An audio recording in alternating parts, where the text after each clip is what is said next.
ৰামকৃষ্ণনগৰ সমষ্টিৰ ফানাই চাহ বাগিচাত হৃদয় বিদাৰক ঘটনা। মাতৃৰ চকুৰ পলকতে সন্তানৰ মৃত্যু। গছৰ ডাল বাগৰি শুকাবহ ঘটনা।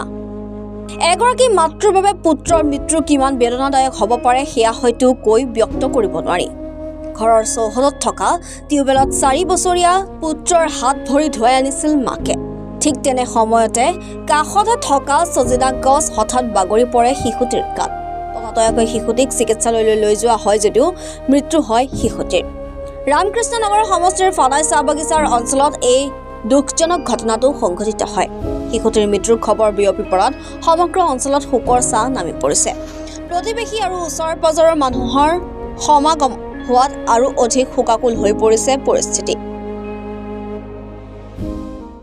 একচুয়ালি বাচ্চাটারে হাত পা ধোয়ানোর জন্য মা তার হাত পা ধুইতেছিল। হঠাৎ বিনা ইয়েতে ওই যে মেঘে বজ্র ওইটাই ঘটলো। এখানে ইয়েটা সজনা গাছটা পড়ছে আর পড়ার সঙ্গে সঙ্গে মাথায় চুট পাইছে। চুট পাওয়ার পরে অজ্ঞান হইল। অজ্ঞান হওয়ার পরে আমরা সব মিলিয়ে তারে নিয়ে গেলাম দুর্লভছড়া সরকারি হসপিটালে এবং সরকারি হসপিটাল দুর্লভছড়া রেফার করলো করিমগঞ্জে। করিমগঞ্জে উন্নত চিকিৎসার জন্য তাকে শিলচর পাঠানো হয়েছে।